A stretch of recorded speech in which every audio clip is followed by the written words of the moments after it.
Comment faire intervenir l'idée de compétition? Empathie, coopération, compétition?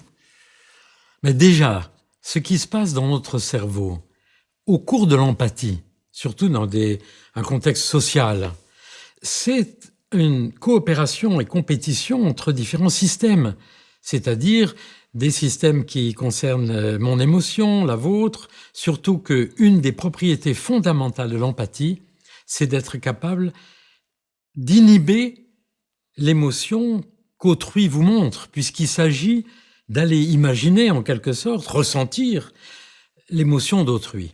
Donc, en fait, les processus empathiques sont des processus qui, par eux-mêmes, dans notre cerveau, mettent en coopération, en compétition, différents points de vue, différents aspects. Donc, c'est ça la richesse, à mon avis, extraordinaire de ce concept d'empathie, si on veut bien lui accorder cette richesse-là.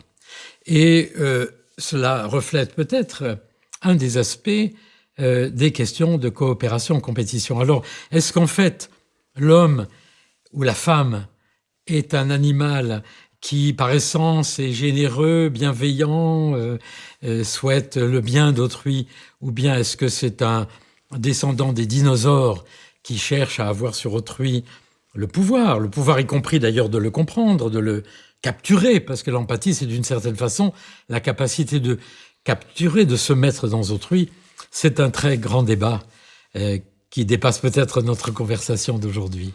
Oui, mais enfin, ça s'applique à la question sportive, parce que le sportif, à la fois, il peut témoigner d'un altruisme, peut-être un altruisme inscrit dans la lignée, retenu par l'évolution, mais également peut-être une domination. Là, on retrouve l'opposition non pas entre la coopération et la compétition, mais entre l'altruisme et la domination.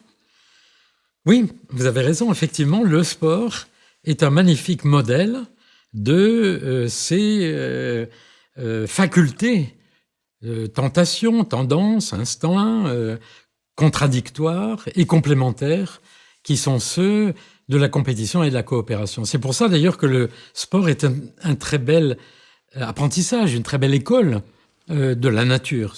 En quelque sorte, on pourrait dire que le sport est une espèce de modèle finalement de ce qui se passe dans la nature sans en avoir en principe les conséquences néfastes ou sans en aboutir à ce à quoi l'amour peut aboutir. Mais c'est vrai que